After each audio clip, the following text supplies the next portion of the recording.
The FBI assesses that domestic terrorism is by far the greatest terrorist threat to the United States right now. It's not foreign terrorist organizations.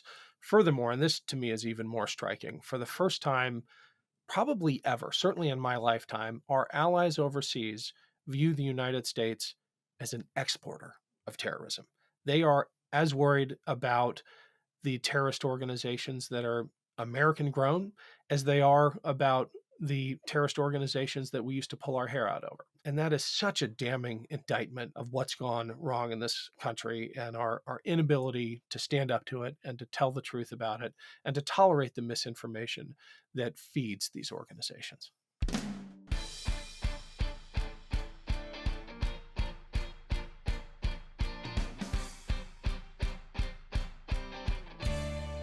Hello, and welcome to the Politics Girl podcast. I'm your host, Lee McGowan. Let's get into it. Now, I don't do a whole lot of gushing, but there are times when I really want to rave about something, and today is one of those days. I just saw the documentary Against All Enemies, and it is so impressive. Against All Enemies is a film you can watch on Netflix or Amazon about why U.S. military veterans would end up taking violent action against a country they swore an oath to protect, and basically why they would think they were patriots for doing it. It's an absolutely spectacular film that has been so well crafted that it leaves you with a true understanding of where we sit with this violent extremist movement in America. This film explores how groups like the Proud Boys and Three Percenters and Oath Keepers are often organized and led by these highly trained American military veterans, and what a threat this poses to the United States. This is not a feel-good film, but it's one that it's absolutely worth your time, and there wasn't a single second where I felt like picking up my phone or multitasking while I was watching it. It is that gripping. To join us today to talk about the film, we have Ken Harbaugh. Ken is a former Navy pilot and mission commander who has helped build and lead several national and internationally recognized veteran organizations, including the amazing Team Rubicon. Ken is a passionate advocate for his fellow veterans, and his writing has been everywhere from the New York Times to The Atlantic to the Yale Journal of International Law. He is also the recipient of the 2020 Hoorah Award, which is given annually to the American veteran who exemplifies service after the military. He was a commentator for NPR's All Things Considered, hosts the Top 100 History podcast, Warriors in Their Own Words, and the YouTube series Burn the Boats. But today we're going to talk to Ken about the award-winning documentary of which he is a producer and co-writer called Against All Enemies, and then you're going to go and watch it. So without further ado, please welcome my guest, former mission commander, veterans advocate, and writer-producer Ken Harbaugh. Welcome, Ken. It's great to be here, Lee. Thanks so much. Oh, thank you for coming. First of all, I want you to know that we had already made plans to have this conversation and have you on the show when a friend of mine called me to tell me that I had to watch this film Against All Enemies. And I was like, that's hilarious because I'm having him on the show, right? And she's like, oh my God, you're going to love it. It's so good. And it made me laugh because she's right. You have created such an amazing film here. Thanks. Well, I had an amazing team behind me. The director, Charlie Sadoff. We had Sebastian Younger co-producing, and he is one of the most renowned and well-respected war correspondents in America today. And, we had a story that we just thought was too important not to tell from the veterans' perspective about why so many of my buddies are being drawn into these extremist organizations. Absolutely. And I saw you and Sebastian on The Daily Show recently. And one of the things you were saying to Desi Lydecker was that she was right. The film is incredibly sobering and in many ways quite terrifying. But it's also kind of essential because this is the reality of what we're dealing with in America. Our democracy is truly under attack. There is this organized effort by people who have the skills to make it happen, supported by people who have the money and power to see it done. So this film kind of lays out how imperative it is that we become acutely aware of the danger we're actually in. That's right. And I think we do a good job at explaining the historical lead up to the moment we're in, that this has happened before. I mean, one of the mic drop moments in the film is when the historian Kathleen Belew, who literally wrote the book on this phenomenon of veterans coming home from war and visiting the violence they experienced in battle on the country they're returning to. She has documented beyond any question of a doubt that veterans join extremist groups in larger numbers after warfare.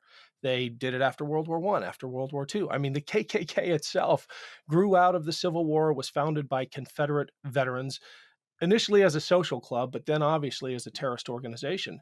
The mic drop moment is when she says, "We know all this to be true. What we don't know is what happens to this phenomenon after the longest wars in America's history." Membership in the KKK surged after World War II, which was 4 years. We were at war for 20 years in Iraq and Afghanistan.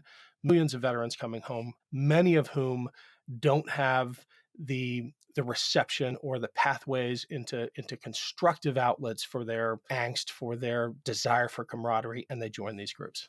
The vast majority of American veterans, and we really want to say that, don't join these militia or extremist groups. But the film kind of highlights that there is this thing that really attracts this type of man to this type of group. And of course, when we talk about this type of group, we're talking about groups like the Proud Boys, the Oath Keepers, Patriot Front, Three Percenters, these kind of white nationalists, Christian nationalists, often very misogynistic far right groups. And what you're talking about in the film is how these groups actively are recruiting veterans because veterans have the training and the capacities and the capabilities that other men might not have. Veterans typically follow orders well. They don't question their superiors. And they kind of come in with this built-in sense of respect from our society. And they can also be a little bit lost, right? And looking for purpose. And one of the former military men that you have in the film says his mental health was so deeply affected by the wars he had been a part of that he said he found it hard to think of anything positive after his tours.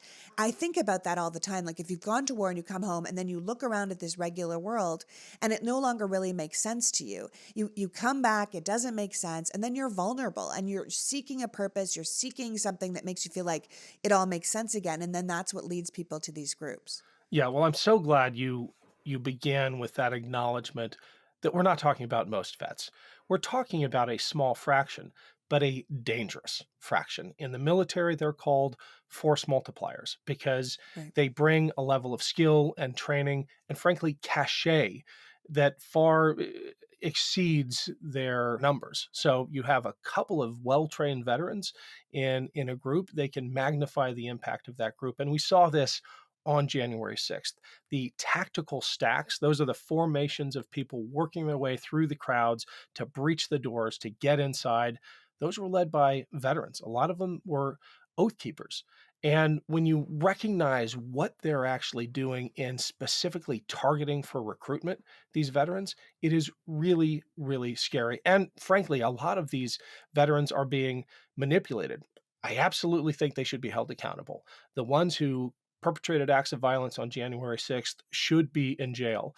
But it is incumbent upon us to think more broadly about the moral burden, where it should lie on the people who know better, the Josh Hawleys, the Ted Cruzes, the JD Vances of the world, who absolutely know better and for cynical political reasons provoke these people into acts of violence and then in all these cases run like hell when things get hairy. Yeah, right. I mean, oh God, you mentioned a bunch of these congressmen and senators, and but it's also people who are out of the military, like General Michael Flynn, right? Like Right. I think of him all the time. I don't understand how he is still out here preaching such hate against our country, and he's doing it under the moniker of general. A three-star general with all this intelligence information, and he can use these skills to give a validity to a movement that doesn't deserve that validity. And you kind of get this sense from the film itself, particularly, that these militia groups are attracting these vulnerable people because we mess them up in combat. Then we basically release them back into our society with a very limited safety net. We have tons of money for war, but not really tons of money for vets that come back.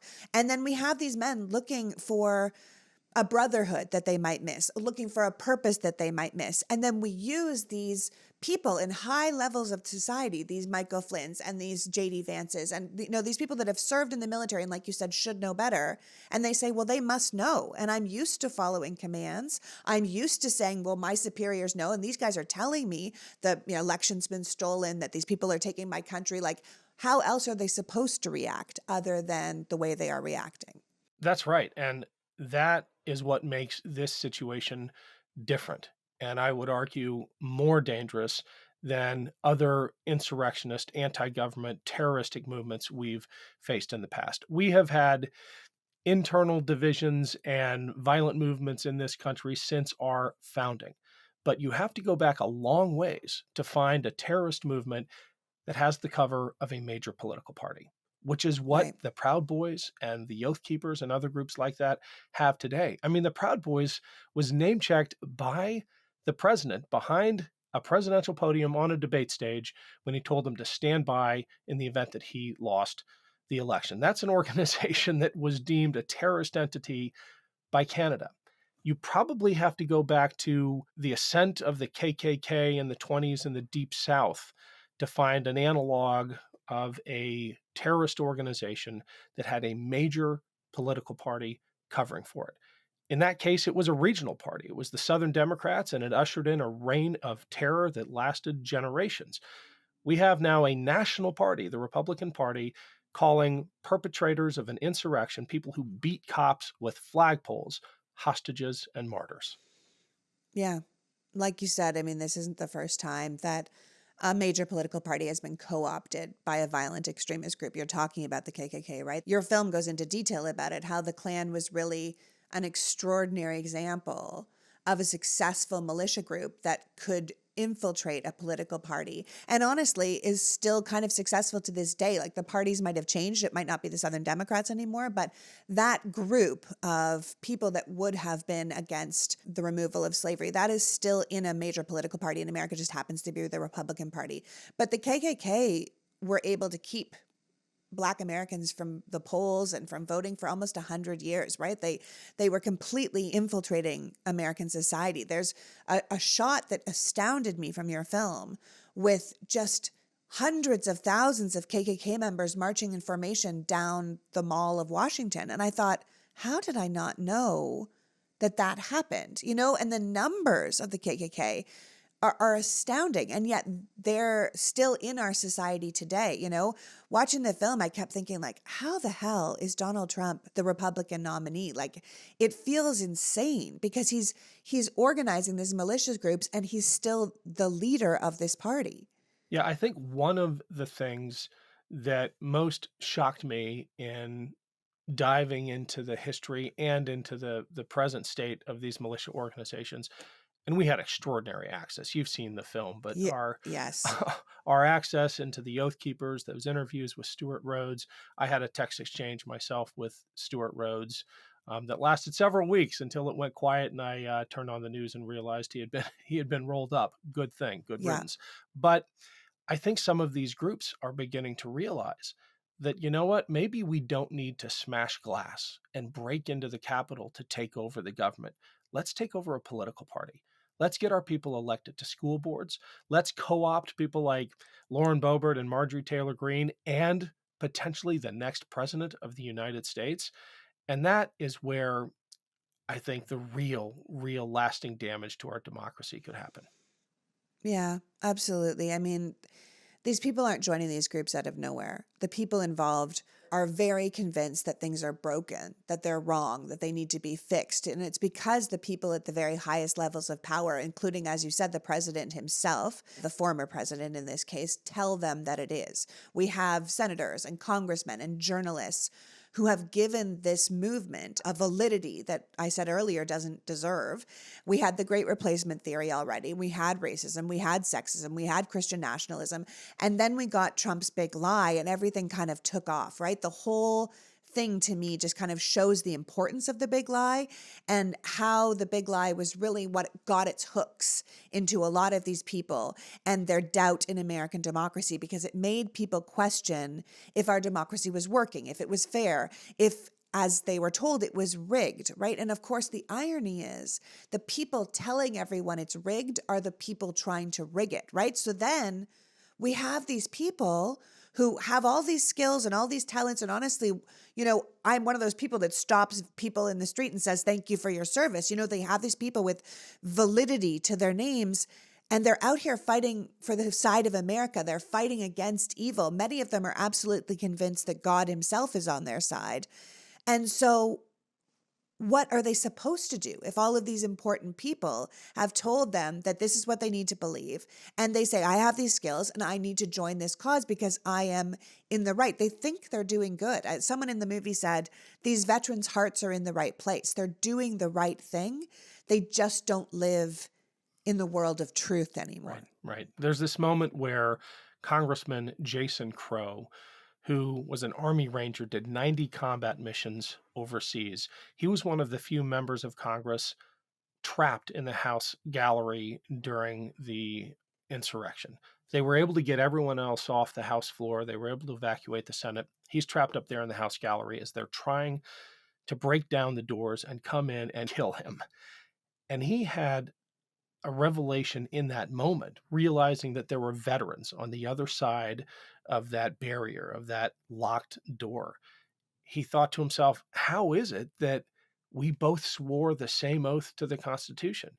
And it's because of the big lie. It's because of those leaders who know better, who are lying to those veterans, telling them they have to do this to save their country. When your president tells you that your democracy is being taken from you, when your political leaders, the Ted Cruz's and Josh Hawley's and JD Vance's of the world, the ones you listen to, tell you the same thing, I think that's what that interview we met when he said these people's hearts are in the right place. A lot of them thought they were the ones fighting for democracy because Yeah. they had been lied to about the election, about these invented threats to democracy, and so they took up arms. Yeah. We're literally living with different truths, like truth for me is what can be proved. And I feel like truth for them at this point is what they are told or what they want to believe. And nowadays, it doesn't even seem like there has to be proof for them. Like they don't care if there's proof, because if you show them proof of the opposite, they'll say that's a deep state problem. That's a fake news problem. That's not real. You had a gentleman in the film who's a 3%er who to me seemed like he probably never saw combat, that he got hurt in training. And now he just kind of wants to be the man. He wants to shoot things up, but he thinks he's the hero and he doesn't seem to be willing to listen to anyone else's realities other than his own. He's armed up. He's got his Bible. He's got his gun. He's out there, leading rallies and talking about saving the country. I don't know what you think about this, but it seemed to me watching the film that here's a man who didn't quite make it in life or in the military. And now he wants to be in a group where he is the man, and that makes him feel like he belongs. Does that feel right to you? It describes a significant percentage of Right. these adherents to this ideology of the membership and the Oath Keepers and the 3%ers. We had one executive producer on the project, a Navy SEAL, founder of Veterans for Responsible Leadership. I hope you put a link in the show description. It's a great group. He has observed that in some cases, the most dangerous insurrectionist is the one who didn't see combat. And you're Right. describing that to a T in describing this character. General E is his, self-appointed moniker in the film. And he's trying to live out his fantasies of combat by recreating that at home. He never got to see it himself. That said, we profile or we at least show some former special forces operatives. There are some very serious, hardened combat vets who have taken this ideology on as well. But a lot of them, I should say, are cosplay. They're just fantasizing about what combat would feel like. And that's, I think, where we get the Civil War fetishization, which is really sick. You have these people longing for it, wanting to accelerate it. There's this whole movement, accelerationism. And yeah, that's something we really have to be on the lookout for. Absolutely. I mean, I found it striking that these men, and it was mostly men, who are speaking so seriously about the country being stolen and how unfair the elections were, and these cheating politicians and the shattered American dream and these demons that are taking their democracy from them. And I just thought, this demon that they're chasing, these people that are fighting against their American values and the Constitution and they're traitors to the country, it's them. Like Yeah. they are the enemy they fear. And you're watching it and you think, how come they can't see it? But of course they can't see it because they're living in a completely different world of truth where, like you said, these important people are telling them over and over again to use them, to use these people that we have trained, that took this oath, that went out to fight for American values around the world, and they have forgotten those values as they've come home. Yeah. Bill Kristol makes the point in the film, and we worked hard to try to talk to people on both sides, on every side of the You did, ideological yeah. spectrum. We talked to Denver Riggleman, former Republican Congressman Bill Kristol, obviously worked for Dick Cheney, and he asks the rhetorical question: who has paid a price among those leaders who have fomented this kind of violence? Which of them has paid a price? Has Mike Flynn really paid a price? No, he's actually gotten rich off of this. Has Josh Hawley or JD Vance or Ted Cruz paid a price? No, they are perfectly content to tell others to charge the barricades and go to jail while they rake in the campaign donations and get reelected. Yeah, and nowadays power is the ultimate status symbol, and these men are just getting more powerful while they're having these foot soldiers do their work for them. And I feel like this idea here is that we have to take these people and these groups incredibly seriously, that we do ourselves a disservice to pretend that these are just a bunch of yahoos, even those Patriot Front guys, in their khaki pants and their polo shirts, who are almost comical as they go through their wannabe badass drills and march in towns and get caught in the back of U-Hauls, but it's not funny because they're not harmless. They're part of a bigger, scarier picture that we need to pay attention to. We saw on January 6th what we're seeing with these growing militia movements. What the film reminds us is that insurgency really is a way to power, right? It is an act of war. And January 6th and the events that continue to happen around the country are all part of a bigger plan. And we, the regular public, often don't see the bigger plan because it's just below the surface. But these leaders, who are the ones not going to jail, they do see the bigger purpose, and we need to pay attention. If I asked you how many subscriptions you have right now, would you be able to tell me? How about how much they cost? Most people think they could, and most people are wrong. In fact, 75% of people have subscriptions that they have completely forgotten about. 75%. It is amazing how much money these companies are making off of us, and we don't even know. And that is why Rocket Money is so helpful. Rocket Money is a personal finance app that finds and cancels your unwanted subscriptions, monitors your spending, and helps lower your bills so you can grow your savings. It shows you all your subscriptions in one place, and if there's something you don't want or can no longer afford, then Rocket Money can help you cancel it with just a few taps. Rocket Money will even try and negotiate for you to get a refund on the last couple of months of wasted money and negotiate to lower your bills by up to 20%. All you have to do is take a picture of your bill, and Rocket Money does the rest. It's a terrific service, which is probably why Rocket Money has over 5 million users and has saved a total of $500 million in canceled subscriptions, saving their members up to $740 a year when using all the app's features. So stop wasting money on things you don't use and cancel your unwanted subscriptions by going to rocketmoney.com/politicsgirl. That's rocketmoney.com/politicsgirl. Politics Girl has a new sponsor, Birch Living.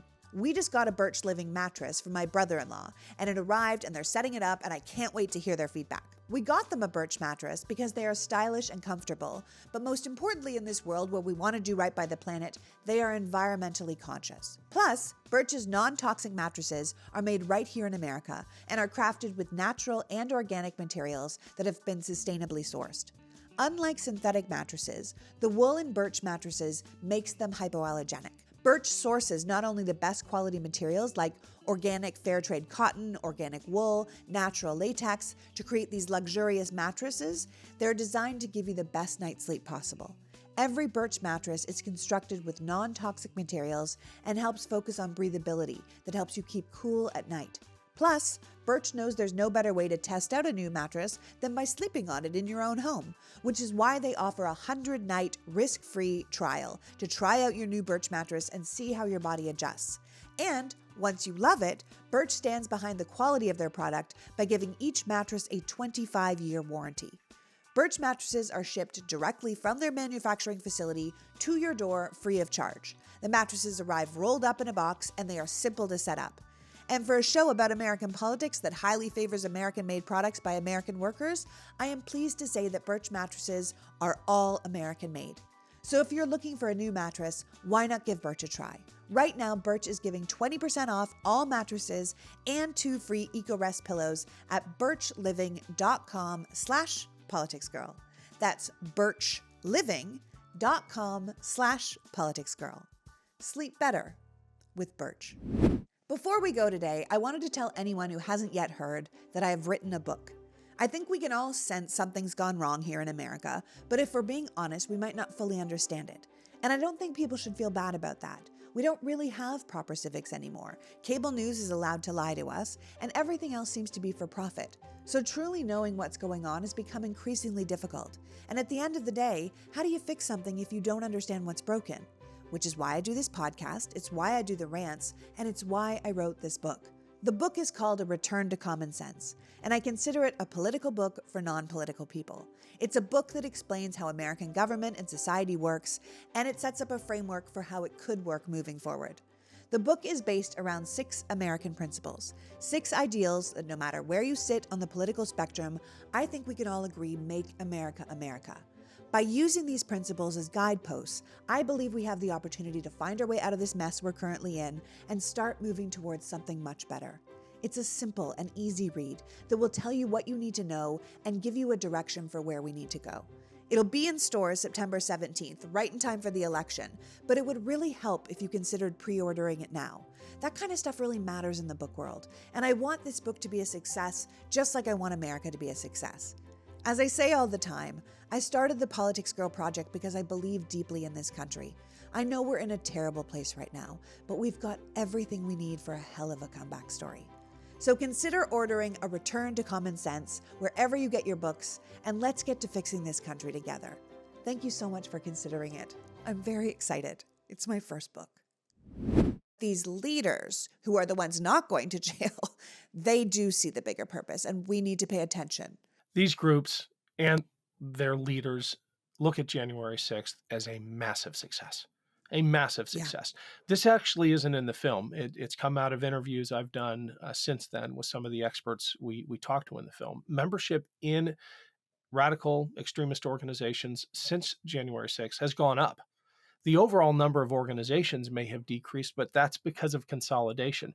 They are drawing more and more people into their ranks than ever before. And it's because they can point to January 6th and say, look what a small group of people were able to accomplish. And then they can quote the former president and his lieutenants and say the people who carried that out are being called hostages and martyrs by potentially the next president of the United States. It has been a phenomenal recruiting tool for these groups. I mean, January 6th was kind of just the first step in a real insurrection. It wasn't the end of something, it was the beginning. And we kind of need to wake up and smell the fascism, I suppose. I mean, there's a professor in the film. She's just amazing. And she points out how the public, the American public, has really lost sight of the size of this movement and the seriousness of this threat, which is why we need a film like this to remind us. You were talking about how Bill Kristol is in the movie. Bill Kristol was a looming figure in the Republican Party, huge Republican. And he points out that, 2/3 of Republicans voted to not certify the election after the insurrection. He said we should be seeing what those Republicans did on 1/6 as just as astounding, but almost more astounding than the violence itself, because we have these really important people in our society, these members of Congress, the president, telling us over and over again that it is unfair, that it is rigged. They have no evidence of this, and they keep saying it. And it is impossible for our country to come together if one of our 2 major parties is simply committed to lying to people. And that's why you're having these groups increase in size. And these foot soldiers, these guys out here that we see doing the drills, who are storming the Capitol, they don't know that they're being lied to. We from the outside can see that it seems quite obvious, but they don't know. And aren't they responsible to fight back? If you don't know, they feel like they're doing the country a service. And your film points to similarities between our extremist groups and groups like Al-Qaeda, who weren't taken seriously at first either. But then when they were, it was basically too late. Here comes this charismatic leader who stirred everything up, and then look what happened with Al-Qaeda. And that's kind of what we need to pay attention to here, because it absolutely could happen. Yeah, it absolutely could happen. It is happening. I go back to this idea of making sure we assign the moral burden in a thoughtful way, because a lot of the membership of these groups, like you've said, they believe they're doing the right thing, but they are absolutely being lied to. And not only are they being lied to by leaders within the Republican Party from the top on down, they are being provoked into acts of violence. When the president said to the Proud Boys to stand by, I mean, that was a clear incitement to me. When you have violent perpetrators of attacks on cops being called martyrs and hostages, that's another incitement. And now you have a Republican Party. I'm not talking about the leadership, I'm talking about the rank and file. Nearly a majority of them now believe that political violence might be necessary in America to restore the country that they feel has been taken away from them. So it's not just about the lies, it's about the provocations. And you're right. Unless the Republican Party can figure itself out or be so thoroughly rebuked in upcoming elections, we're not going to come together as a country. Yeah, no, absolutely. I mean, it really does come down to they have to be absolutely smoked at the ballot box. Yeah. It has to be such a decisive victory against this violent extremist Christian nationalist fascist movement that there's no question that this isn't what the people want and that people are going to fight back. I mean, it kind of doesn't matter what group is doing it, whether it's an Al Qaeda or a homegrown terrorism here. The whole concept of these grievance narratives, right? These people took from you. These people are bad. These people must be punished. It's powerful stuff, especially to unhappy people seeking purpose, right? As someone in your film says, grievance narrative is all made up, but it works, right? Yeah. The people instigating and provoking these folks don't want to build anything. They don't want to improve anything. They don't believe in progress. They believe in simply having the same people to hate. And that's what binds them.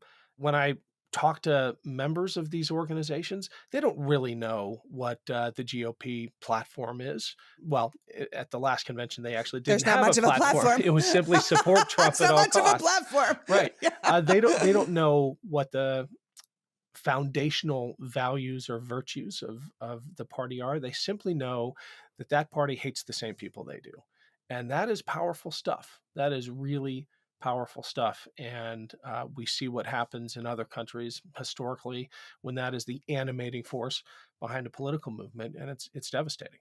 It is devastating. I mean, watching the film, it seems like the experts that you interviewed, and you really did have just such an amazing group of people in this film, which I can't say enough about. They seem to see that civil war in America, mass violence, is actually not out of the realm of possibility. Yeah. Stan McChrystal, who actually worked with Mike Flynn in a prior life when he was the That was commander. quite I striking. know the Yeah. fact that we got him on camera, um, disavowing Mike Flynn and his cynical attempts to manipulate his followers. But Stan McChrystal has seen insurrection and civil war and terrorism close up. He led America's and the coalition's counterterrorism efforts in Iraq and Afghanistan. And he says, I think things could be far worse or get far worse than most Americans can imagine. I could see a civil war. That's a direct quote from the film. And this is from someone who has been in the middle of them. Yeah. I mean, the people that are running these groups, the really high up people, not even the Stuart Rhodeses, who had his military background and Yale law degree, who was really a hell of a leader of the Oath Keepers, but he's still going to jail, right? I'm talking about people like General Flynn or even Steve Bannon and Roger Stone, these guys behind the curtain, Wizard of Ozing the evilness, and then everyone surrounding and enabling Trump, right? This isn't about little skirmishes throughout the country or what damage these small groups can do. At the end of the day, it's all about undermining democracy. They want to get back in charge by any means necessary. And once they're in charge, these are the people that will decide who is American and who is not. They're the ones who will decide who gets included in our society and who does not. They will make the rules, all the rules. And you look at people like Flynn, right? Who, like I said, is using the fact that he was a military veteran, a general, as part of his identity. He goes by general everywhere. As one of the people in the film says, like it's his first name. He uses general as his identity. And he's the one that's helping us slide into authoritarianism. And so what the film kind of said to me is, we should be scared. We should be aware that we need to ask ourselves if we're comfortable with this level of violence and this level of violence being supported by this one whole political party. And you can be sure, it's 100% guarantee that the people we're talking about are going to have positions of enormous power should there be a second Yeah. Trump administration. And I think back to 2020 and how close we came to the Insurrection Act being invoked, how close we came to active duty military engaging American civilians.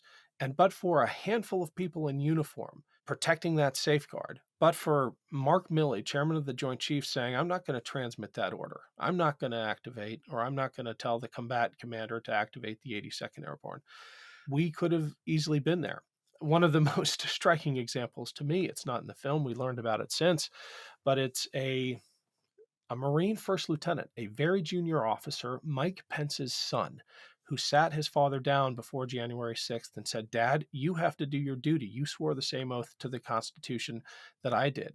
If you think about our democracy coming down to a handful of people in uniform and realizing that if Trump wins again, those people aren't going to be there. He and the people around him have learned their lesson. They're going to dismantle those safeguards as quickly as they can. You're going to have sycophants in every position that acted as a safeguard the first time around.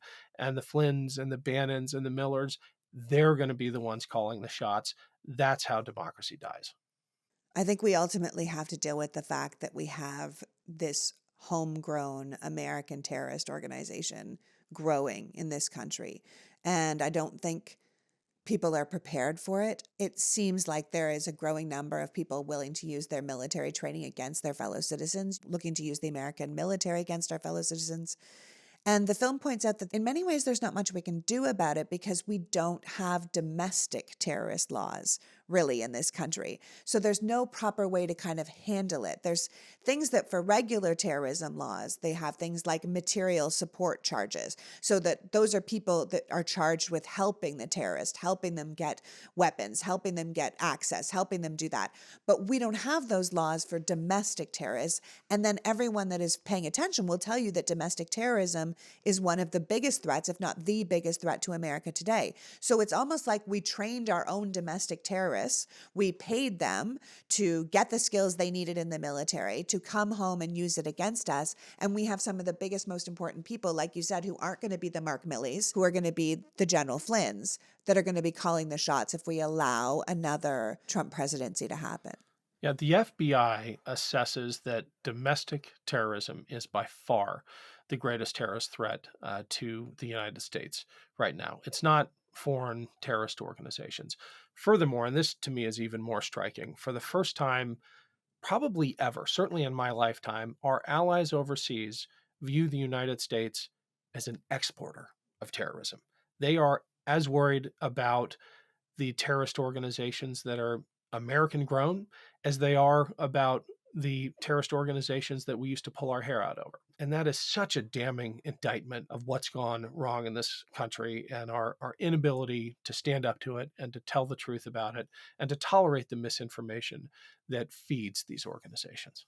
Yeah. I think people can probably remember the whole Timothy McVeigh trial and the Oklahoma City bombing. And Timothy McVeigh is another one of those military men that never quite saw combat and didn't quite get there, couldn't quite make it the way he wanted to. And he was bitter and he was angry and he combined with a friend of his and then at the end of the day, he couldn't be charged with terrorism, That's right. right? And people keep saying, like, if his name had been Mohammed, we would have had no trouble charging him with terrorism. That this is something we need to address as a country, that this is like you're saying, we've now got this export of terrorism in the world from America to the rest of the world. And people should be very concerned about it. I mean, concerned is probably the wrong word. Scared, I think, is the best word. Scared is probably good because it's definitely necessary because fear is a terrific motivator. We need to understand that this is a real threat. And if we don't want to become this kind of weird dystopian future that these people would have us live in, we have to be fighting back.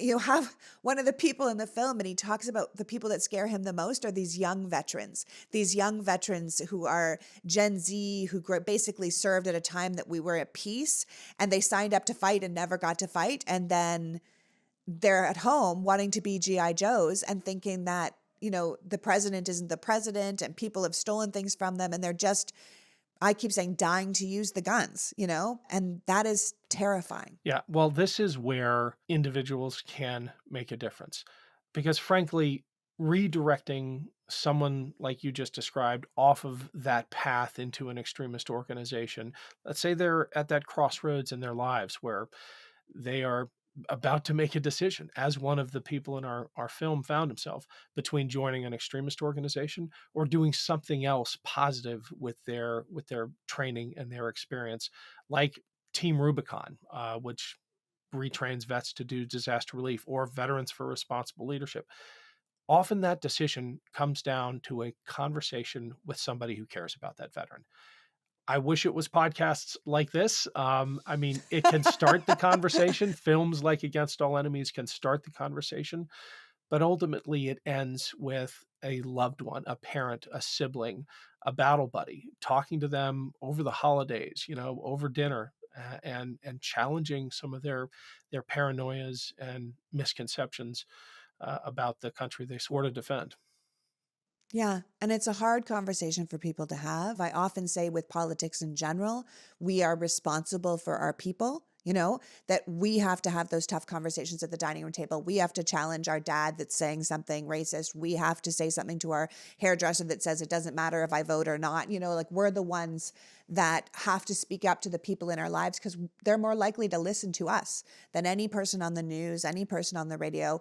They're going to listen to the people closest to them. And like you said, if you have a veteran in your life and you see them going in a direction, it is actually beholden on us to take our veterans and say, hey, let me see if we can direct you to a different place. Because I think this is one of the fallouts of us not having more places for people to gather anymore. We don't have these third places. We don't have the Shriners Clubs and the Lions Clubs. Those are sort of all gone. We don't talk to our neighbors. We live in these sort of isolation chambers. And that drives us to extremism because we often end up online. And online, we know, will feed us a bunch of things in a row that end up driving us somewhere. And people seek camaraderie. They seek friendship, they seek groups, and the military offered them that, and then that was taken from them, right? So I think we have to reach out to our veterans and say, like, look, this is a much longer battle. The fight is far from over. It could last years, it could last decades, but it's going to take us coming back together. It's going to take our politicians working for unity and our journalists telling us the truth, but it's going to take us at home talking to our people who have someone in our life that did put their life on the line for our country and helping redirect them back to a place of positivity. Yeah, I think that would be so important. 100%. It all comes down to those individual one-on-one conversations with that person in your life you care about. You want to see them make the right choice. On the political side, it also comes down to holding the liars accountable, and we all have some power there. We can all vote, or at least be active in spreading the truth about our representatives, the good ones and the bad ones. When it comes down to helping the people in your life make the right decisions, that's an individual conversation. Beyond that, we have to vote, and every time. Yeah, vote every time and advocate, not just vote. Tell people to vote, help people vote, get people registered, do all the things that move the needle along. As I was saying in my introduction, I don't actually often gush about things, but I want to tell you this is a beautiful film, a film that everyone in this country really should watch. And if you are in my audience and you're listening to this, I'm not kidding when I say this. If you care about America, if you care about American democracy, this is worth 2 hours of your time to truly understand where we are as a country. This isn't what the entertainment news tells us. This is what's really happening. And this documentary captures it so beautifully. So I want to say congratulations to you, Ken, and to everyone involved. Thank you for making this film, and thank you so much for joining us today to talk about it. Please tell people how they can find the film and also how to follow your work moving forward. Absolutely. Thank you so much, Lee, for having Oh, me. The film is thank you. on Amazon and Apple. And you know this as well as anybody, reviews make a huge difference. They feed the algorithms. I wish we didn't have to play that game, but if you watch it, think about giving us a review. We're number one on Apple, which is incredible. The top doc for a week, we were actually beating Barbie and Oppenheimer and Dune. We want every American to see this. So if you can help us get to that same spot on Amazon, would love the help from your audience. I'm on Twitter. I refuse to call it X at team You, me both, babe. at team_Harbaugh. And I'm with you on the Midas Touch Network hosting the Burn the Boats podcast. Amazing, amazing. Well, obviously we are at a very pivotal point in our country's history. And I think it's beholden on us to take control of the situation through our votes, through our advocacy, and through our people. And I think that your film really lays out what the problem is and where we really stand in American history. And I think if we have our eyes open, then we can actually start making changes that will take us in a far better direction than we are now. Thank you so much, Lee. Really appreciate the help. Thank you so much, Ken. So that was Ken Harbaugh, reminding us that the membership in these violent extremist organizations is going up, especially with our veterans. That America is now considered an exporter of terrorism, and that is only made possible by the lies and ambitions of people in the highest ranks of power who are using our citizens to undermine the very fabric of American democracy for their own aims. Not only do we need to vote these people out, we need to take responsibility for the people in our lives who might be considering going down the wrong path and help redirect them somewhere where they can fill the void in a more productive and patriotic way. I want to thank Ken for joining us today and you for caring enough about democracy to be here. Now go and watch Against All Enemies. And when you're done, thank Ken for his service by reviewing his film. Let's reward him for being such a magnificent example of using the honor, valor, and skills the American military teaches to actually make the world a better place. Thank you for listening. Until next week, PGF. The Politics Girl podcast is written and performed by me, Lee McGowan, in partnership with the Midas Media Network, and produced and edited by Happy Warrior Entertainment. All rights reserved.